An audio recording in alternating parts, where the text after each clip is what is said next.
이제 할게요. 이제 고장 계산. 자, 고장 계산이요. 우리가 저기 고장 계산을 왜 할까요? 고장 계산. 그건 뭔지 알아요? 고장 계산. 뭘 계산하겠다는 거죠? 고장. 그럼 고장 발생 횟수 뭐 이런 거 계산할까요? 고장 났는지 안 났는지 이런 거 확인하는 걸까? 고장 계산이라고 하는 의미 자체가 뭐냐? 즉 사고가 나죠. 그래서 고장이라는 건 저렇게 뜨면 사고예요, 사고. 사고가 나면 났다. 끝이요? 계산. 끊어야지. 그죠? 우리가 만약 발전기에서부터 우리가 쓰고 있는 이 콘센트까지 모두 전부 다 한 개통이에요. 다 이어져 있어. 이해가 있죠? 그럼 우리 집에서 콘센트 박살을 냈어요. 그러면 그걸 내비두면 어떻게 돼요? 발전기가 박살이 나. 이해 가시나요? 그럼 중간에 뭘 해야 돼? 끊어야지. 차단을 해야 되는 거예요. 차단. 이해 가시죠? 그러면은 차단을 해라 하면은 우리가 이제 그냥 끊으면 되지 이렇게 생각할 수도 있지만 전기는 우리 저기 막 영상이나 이런 거 봐도 공기를 이제 저를 파괴하면서까지도 흐르는 굉장히 무서운 친구입니다. 근데 우리가 일반적으로 쓸 때는 뭐 그냥 뭐 20A 뭐 이렇게 뭐 많이 굉장히 뭐 100, 200A 쓴다 해요. 근데 그건 평상시고 사고가 난다. 즉 단락사고, 지락사고가 나면 그거에 수십 배에 달하는 전류가 흘러요. 순간적으로. 이해가시죠? 그러면 100A다. 10배만 하면 얼마요? 1000A. 20배 하면 2000A예요. 이해 가시네? 그러면 감당 가능할까? 일반적인 부하들은 전혀 감당을 못합니다. 예. 그러니까 그거에 맞춰서 이 차단기 친구는 그거에 맞춰서 그거를 견딜 수 있는 친구를 갖다 놔야 되는 거죠. 이해 가시나요? 그러면 냅다 그냥 졸라게 좋은 친구 다 갖다 놓자. 그럼 또 뭐가 안 맞아? 그렇지. 수지 차단이 안 맞잖아요. 이해 가시죠? 그러니까 계산을 통해서 사고가 났을 때 어느 정도의 전류, 어느 정도의 단락, 이 전류가 흐르는지를 계산을 해. 그런 다음에 그거를 견딜 수 있는 친구만 갖다 놓으면 되는 거 아니에요? 이해 가시죠? 예. 그래서 하는 게 바로 고장 계산입니다. 그래서 결국 고장 계산 왜 하냐? 뭘 선정하기 위해서? 차단기류를 선정하기 위해서 하는 거예요. 네. 오케이? 우리가 변압기 선정하는 것도 했죠. 가장 효율적인 수부부 했던 게 다 그 이유지. 예. 자, 효율적인 기기 선정을 위해서 계산하는 거고, 자, 여기서 말하는 지금 고장 계산은 효율적인 차단기를 선정하기 위한 계산입니다.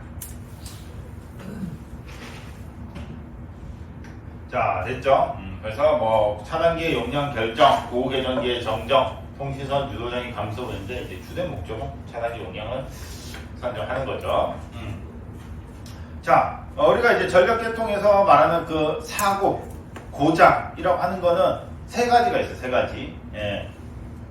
첫 번째가 단락, 두 번째가 지락, 세 번째가 단선이에요. 단선. 그 쉽게 말하면 선 잘리는 거. 근데 이제 선 잘리는 거는 뭐 그 일반적인 일이 전혀 아니에요. 선 잘리는 거는. 그래서 저 선이 뭐 쉽게 잘리겠어요? 뭐 누가 와서 가위질로 이렇게 자르는 것도 아니고, 아니면 이게 노후화돼가지고 잘리고 이런 경우도 잘 없고, 태풍 불어도 선 잘 안 잘려요. 난 선 잘리는 걸 한번 보긴 했어. 예전에 일하던 회사에서 증축공사하는데 이제 크레인이 있는데 크레인이 그 경사로에 세워놨는데 그 흙이 묻어내면서 크레인이 뒤집어졌거든요. 크레인이 뒤집어지면서 전기선을 이렇게 같이 대로 넘어가가지고 개꿀 넘어가가지고 근데 그럼에도 불구하고 선이 완전히 끊어지지 않았어. 전봇대가 뽑혀서 넘어갔어.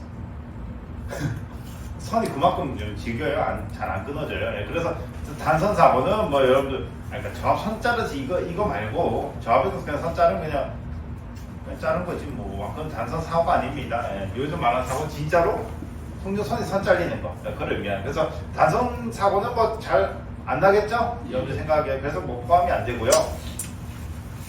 그런 사고 나면 워낙 큰 사고이기 때문에, 그러니까 워낙 큰 거를 넘어서는 사고이기 때문에 다 차단돼요, 다 차단. 그래서 집에 일찍 갔지. 저기 전봇대가 하나 있는데 왜 자빠졌잖아요. 당연히 다 아웃됐지. 다 섰죠. 그거 뭐예요? 앉아서. 요즘 시대에 뭐 연필 가지고 뭐 하는 사람 없잖아요. 다 컴퓨터로 다 하잖아. 뭐 컴퓨터 보고 그냥 명상하고 있을 수도 없고. 뭐 집에 갔지. 아 근데 생각보다 엄청 빨리 복구되더라고. 그 전봇대가 자빠졌는데도 복구 엄청 빨리 돼요. 그래서 하다가 좀 한 30분 대기하다가 걸리려면 한 반나절 걸린다 이러길래 집에 가라 해가지고 이제 우린 집에 갔죠. 근데 영업은 집에 못 갔죠. 영업은 컴퓨터 안 써, 노트북 쓰거든.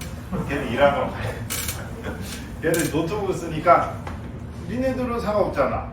노트북으로 일해라 이래가지고 영업만 남고 다 집에 가요. 근데 영업 저기 생각 들어보니까 니들하고 한 1시간 뒤에 전기 들어왔다고. 그래서 끊어진 지 거의 한 2시간 정도 만에 다 복구 다 됐어요. 엄청 빨리 되죠. 그래서 뭐 또 이미 집에 갔는데 돌아오라 할 수는 없죠. 100%를. 예, 그랬던 적이 있고. 그 다음 이제 고장에는 이제 단락 아니면 지락이에요. 근데 여러분들 이제 과전류 이런 거 있죠? 그런 거는 전기 입장에서 사고가 아니에요. 아시겠죠? 뭐 모터가 타. 그런 건 사고가 아니에요. 그래서 뭐 부하를 많이 걸었어. 오버로드, 그러니까 부하로 과부하 있죠? 그런 거는 전기 입장에서는 사고가 아니에요. 그래봤자 뭐 몇 배밖에 안 되고, 몇 배, 뭐 2배? 3배밖에 안 되잖아요. 그 정도는 사고가 아니에요. 아시겠죠? 네. 자, 그 다음에 이제 지락 같은 경우 뭐예요? 지락 고장. 지락 사고는 뭐디? 그치. 상선이 어디에? 땅에 그대로 닿은 거죠. 그걸 이제 지락 사고라고 합니다. 지락 사고. 아시겠죠? 지락 사고. 자, 그 다음에 이제 단락 사고는 쇼트. 쇼트. 그래서 선과 선이 서로 딱 만나게 되는 거. 즉, 뭐를 거치지 않고, 부하를 거치지 않고 만나게 되면은 그거를 단락 사고라고 합니다. 그래서 단락 사고 같은 경우에는 이제 과전류가 물론 뭐냐에 따라서 다 다르게 있지만 10배 이상이 나요. 근데 쇼트 내장은 푸주 바로 타. 일말의 망설임 없이 바로 타고요. 그리고 이제 퓨즈가 터지면서도 가끔 이제 차단기도 한 번씩 내려가요. 우리 여기 실습을 하잖아요. 그러면 한 번씩 이제 그 퓨즈가 날아가고 아니면 그 퓨즈 못 막아 그래서 퓨즈를 2개 달잖아. 여러분들 퓨즈 하나, 저기 우리 실습한 저기 퓨즈도 하나. 저 실습한 퓨즈는 막 30짜리 예전에 2개 갖다 놨는데 하나 어디 갔지 왜 터져 먹었으니까. 저런 거는 이제 저 붙이면은 당연히 얇은 게 먼저 끊어져요. 근데 순간적으로 이제 크게 쇼트가 나면은 넘어와서 뒤에 있던 퓨즈 끊어버려요.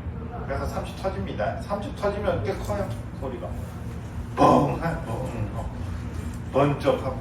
궁금하면 채워봐요. 집에 가서. 요리는 하지 말고. 30짜리 하나 줄 테니까 집에 가서 한번 꽂아봐요. 구경하고 싶으면 뭐 해야지. 네. 한번 해보면 되고. 그리고 이제 예전에는 이제 퓨즈 하나만 썼을 때는 이제 이게 6층 거에 메인 차단기가 내려간 게 아니고 한 번도 재수 없어가지고 지하 2층 메인 차단기가 내려가가지고 건물이 다 떨어져. 네, 그랬던 적도 있습니다. 그래서 이제 단락 사고 되면은 커피 사오라고 하는 게 다 굉장히 큰 사고예요. 큰 사고. 네, 큰 사고입니다. 여러분들 만약에 일을 하는 데 있어서 단락 사고를 내죠? 그럼 내봐요. 어떻게 되는지. 아마 명단에 여러분들 이름이 없어져 있을 수도 있어. 출근했는데 이름이 없어. 이렇게. 그 정도로 이제 단락 사고. 뭐 운 좋게 뭐 퓨즈만 끊어졌다라고 하면 솔직히 넘어가죠. 근데 뭐 만약에 재수 없어. 이게 교류가 이게 이렇게 파악이 되잖아요. 재수가 없다는 건 피크치에서 딱 하면은 파악효과가 커. 근데 뭐 0 근처에서 그건 나도 모르지. 60분의 1초의 그대가 내가 어떻게 컨트롤해. 그러니까 이제 재수 없고 재수 있도록 가는 거지. 그래서 그렇게 되면 그 별로 안 커요.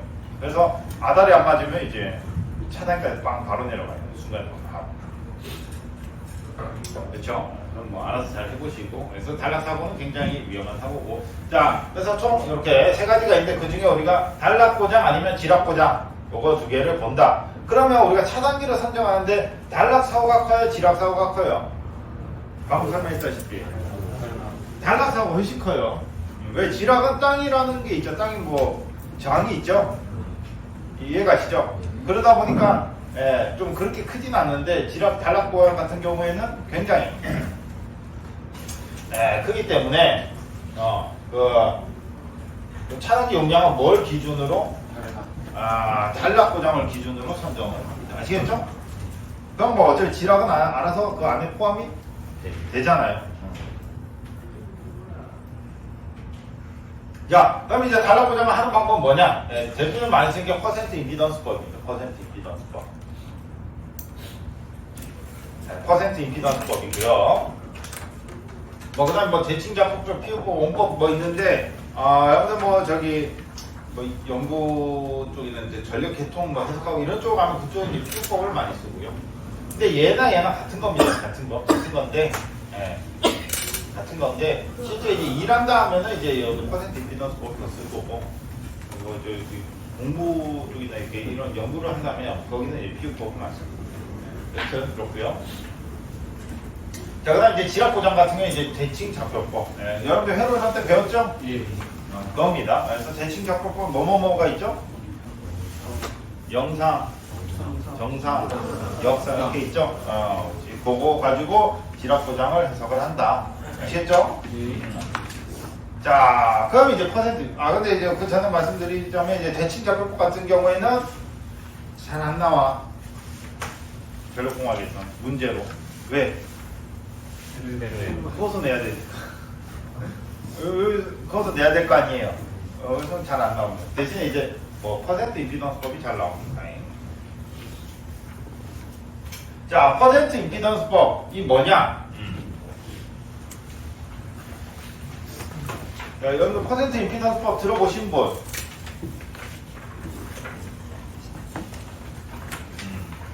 자, 그럼 이제 설명을 해드릴게요. 자, 퍼센트니까 이제 뭐예요? 백분율이죠? 백분율을 의미합니다. 그 다음 여기 임피던스 돼 있으니까 얘는 뭘까? 임피던스, 즉 저항쪽 성분을 의미합니다. 근데 우리가 퍼센트 임피던스 하면 이제 저항이라고 생각을 많이 하지만 실질적으로 퍼센트 임피던스를 의미하는 바가 뭐냐면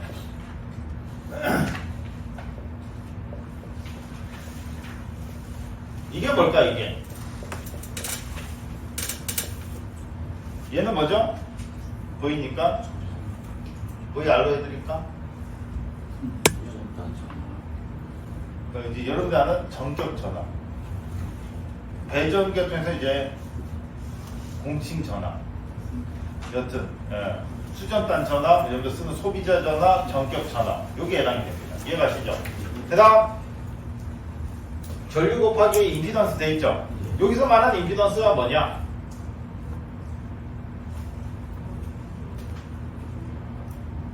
얘를 의미합니다. 오케이? 그럼 지나가는 전류 I 여기 전압 VR 뭐 V센트겠죠? 즉 I 곱하기 임피던스죠? 이게 뭐였어요? I 곱하기 임피던스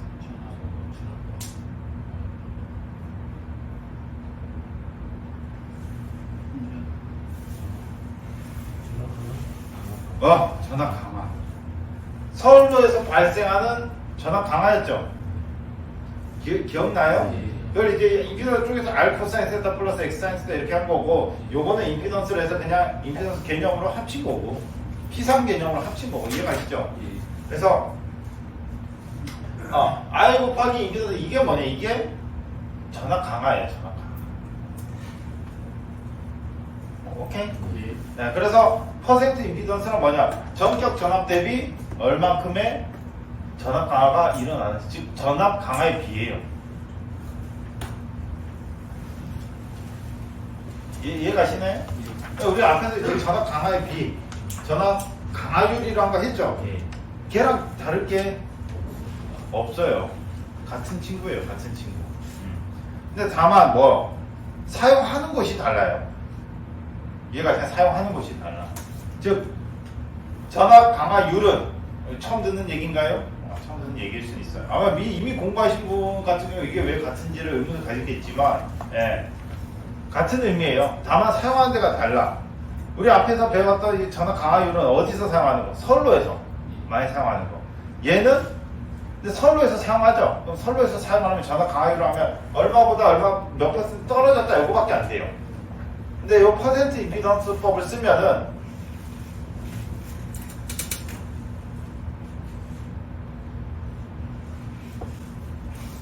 선로가 여러분 하나가 있지가 않죠. 오는 길에 여러 가지의 그런 부하들을 거쳐서 오죠. 이해가시죠? 예. 그럼 여기 선로에 임피던스가 있을 거고, 그 다음 여기는 막 변압기에 임피던스가 있을 거고, 변압기 지나서 2차 쪽에 또 임피던스가 있고, 막 계팩이 붙으면 그 친구들만의 임피던스가 다 있겠죠?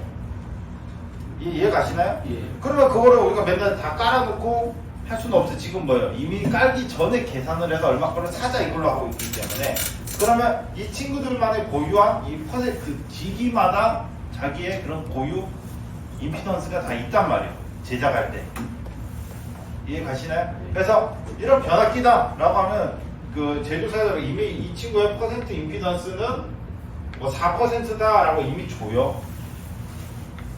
오케이? 그러면 선로 같은 경우에는 뭐 예를 들어 뭐 10%다. 여기 같은 경우 5%다 이렇게 주죠. 다 있단 말이에요. 깔기 전에. 전선 다 깔기 전에. 공사하기 전에 먼저 예산은 잡고 들어가야 될 거 아니에요. 차단기 선정해야 될 거 아니에요. 이해가시죠? 그러면 이 선로 전체 임피던스는 얼마입니까? 14, 5니까 19%. 이렇게 하려고. 그 전체 전압 강화는 19%다. 이렇게 계산하기 위해서. 네. 저기 전압 강화율로는 그게 안 돼. 전압 강화율은 지금 이미 이게 다 돼가지고 실제로 쓰는 거지.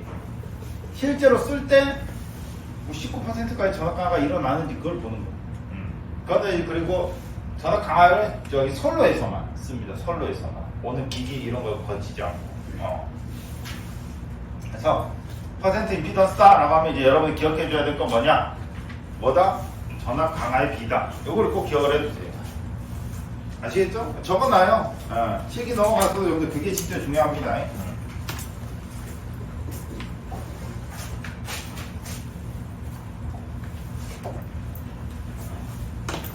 자, 다시 퍼센트 임피던스는 뭐라고요? 네, 전압 강화의 비다. 네, 꼭 기억을 해주세요. 전압 강화의 비다.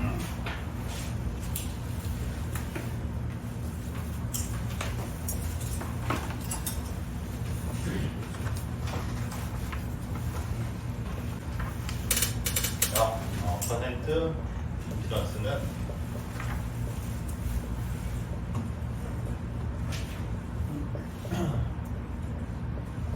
전압 강화의 비다. 네, 꼭 기억을 해주시기 바랍니다. 요게 제일 중요합니다. 솔직히 뭐 필기 문제는 뭐 별거 아니지만 요게 제일 중요하고 식만 외워도 풀 수 있지만 실기까지 이어가실 거면 저거 개념 꼭 기억을 해주세요.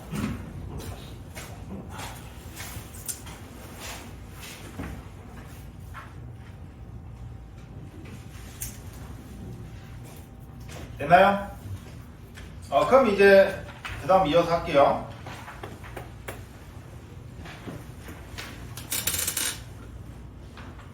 자, 그럼 이제 퍼센트 임피던스 써야 되죠? 그럼 이제 퍼센트 임피던스의 이제 의미가 뭐예요? 전압 강화의 비라고 했죠? 즉, 이 정적 전압을 기준으로 해서 전부 다 그 위쪽 선로를 전부 다 하나로 통일시키는 개념이에요. 여러분들 뭐 퍼센트 임피던스 개념 우리가 필기 배울 때 별 큰 개념이 아니거든요. 그냥 간단하게 배우면 정말 간단하게 배울 수 있는 개념인데 실기까지 고려한다면 이제 그렇게 배우면 안 되고, 잘 봐요. 여기는 154kV, 여기는 229이에요. 그럼 여기 사이에 뭐가 있어요? 변압기가 있겠죠? 예. 변압기가 이렇게 있어. 그 다음 여기에도 당연히 선로가 있을 거고, 이렇게 선로가 있고, 얘도 이렇게 선로가 있겠죠? 그렇죠? 네. 그런 다음에 내가 여기 뭐 계팩이나 뭐 다른 기구들을 이렇게 써요. 이해 가시죠? 그 다음에 내가 여기에 차단기를 쓸 거예요. 차단기는 있어야 되니까. 네. 자, 이 지점에서 내가 사고가 났어. 이해 가시나요? 이 지점에 사고가 나면은 무조건 부하 쪽으로는 안 가요. 사고는 항상 어디로? 전원 쪽으로 합니다. 전원 쪽으로. 오케이? 뭐 되게 위로 간다라고 많이 하지만 그게 뭐냐? 전원 쪽으로 가요. 그럼 여기서 사고가 나면 그대로 역으로 치는 거거든요. 이해 가십니까? 그러면 우리가 이거를 회로 이론적으로 그려보면 전원이 이렇게 있고 전기가 이렇게 있고 부하가 여기 있어요. 이해 가십니까? 근데 지금 어떻게 이 쇼트가 났다는 것은 이렇게 났다는 거예요. 짧은 길이 형성이 됐다. 라고 하면은 전기가 이렇게 오면 이쪽으로 갈래 이쪽으로 갈래 어디로 가겠어요? 여기로 가죠. 여기로 해서 바로 전원 쪽으로 올라가 버리네. 여기로 가요 안 가요? 안 가는 거지. 즉 요거를 이제 조립면 위아래로 나오는 거죠. 위아래로. 수배전 설배전 위아래로 그리니까. 그래서 여기 똑같이 막 거쳐서 와서 부하 쪽으로 간 다음에 돌아와야 되는데 이해가시죠? 얘를 이렇게 쭉 늘리면 되잖아. 이해가시죠? 예. 근데 가운데 이제 쇼트가 나면 이렇게 돌아오게 이해되죠? 예. 오케이? 자 그러면 처음에 예를 들어서 여기가 100V요. 그 다음에 이 선로의 저항이 1ohm이요. 여기 전부 다 해서 저항으로 할게요 그냥. 그 다음 부하의 저항이 99ohm짜리예요. 그럼 부하는 이제 뭐 전력 소비해야 되니까 이해가시죠? 그럼 전체 저항은 100ohm이죠. 전류 얼마 흘러? 1A 이렇게 흐르고 있겠죠? 예. 오케이? 예. 그 다음 근데 이제 갑자기 여기서 이제 방금 봤다시피 이렇게 잘 흐르고 있다가 쇼트가 딱 발생해요. 그러면 뒤에 친구 필요 있어 없어? 없습니다. 안 가는 게 필요 없으면 싹 지워요. 그럼 어떻게 돼? 해봐봐. 100V 1호 전류 얼마? 100A. 몇 배 커지죠? 100배. 100배가 커지는 거예요. 이게 단락사고요. 아시겠죠? 오케이? 네. 자, 근데 여기 보면은, 지금 우리가 지금 보면은 뭐냐, 요 100A, 즉, 우리가 평상시 흐르는 거 대비 100배가 커졌죠? 이거를 우리가 직관적으로 맨날 할 때마다 해야 되냐, 계산을. 그렇게 하지 말자. 뭘로 바꿔서 전부 다 비율로 바꿔서 해버리자라는 취지가 바로 이 퍼센트 임피던스 겁니다. 그러면, 기준을 같이 해줘야 돼, 기준을. 기준으로 잡는 게 전격 용량이랑 전격 전압은 전부 다 동일하다라고 놓고 해석을 해야 됩니다. 지금 이렇게 개통이 있죠? 그럼 여기는 1호사고 여기는 22,900이잖아요. 그럼 이쪽 흐르는 전류값이 같아 달라? 전류값이 다르죠? 예. 전압이 용량은 같아 전류가 다르죠? 예. 그럼 여기서는 100배 흐른다 해서 여기서는 무조건 100배가 흐르냐? 그건 아니에요. 다를 거란 말이에요. 그리고 요 선로에 있는 요 임피던스랑 변압기의 임피던스랑 여기에 있는 임피던스랑 다 같냐? 달라요. 그리고 22,900일 때의 임피던스고 얘는 154일 때의 임피던스죠. 지금 보면은 전압이 양갈래로 나뉘죠. 그러니까 22,900일 때 발생하는 전압가가 154일 때 발생하는 전압가가 얘는 10V 발생한다. 얘도 10V 발생한다 해도 22,900의 10V랑 154에서 10V는 비가 완전 다르죠? 이해 가십니까? 그러니까 두 개 다 뭐를 해줘야 돼요? 통일을 시켜줘야 돼요. 통일. 오케이? 통일을 시켜줘야 된다는 거죠. 그래서 그냥 기준을 얼마로 하자? 154로 하자. 라고 하면 여기 걸리는 임피던스 성분도 154에 맞춰서 다 바꿔줘야 돼. 등가 치환을 해줘야 돼. 그 여러분들이 좋아하는 그 회로론의 그 등가로 만든 거 있죠? 그거를 이제 전력공학에서 한다 이거죠. 그 행위를 하는 게 퍼센트 임피던스. 좀 그 본질적인 개념으로 보면 굉장히 어렵고 왜 쓰는지에 대한 것도 보려면 굉장히 어려워요. 그래서 뭐 그래도 설명을 해드려야 되니까 자 여튼 실기 가서는 이렇게 해야 돼요. 필기는 이런 문제가 있을까 없을까? 없어. 근데 실기 가면 이렇게 풀어야 돼. 달리죠. 전격을 이제 취하는 다 바꿔서 계산을 해야 돼요. 근데 퍼센트 임피던스가 뭔지도 모르고 왜 쓰는지도 모르고 그거 가서 해라 하면은 퍼센트 임피던스 그냥 저 시그마틱 외워서 풀려고 하면은 하나도 못 풀어요. 이해도 안 가, 해설이. 그래서 이렇게 하는 겁니다. 자, 여튼 이제 요 공부는 이제 나중에 어디 실기 넘어가서 하고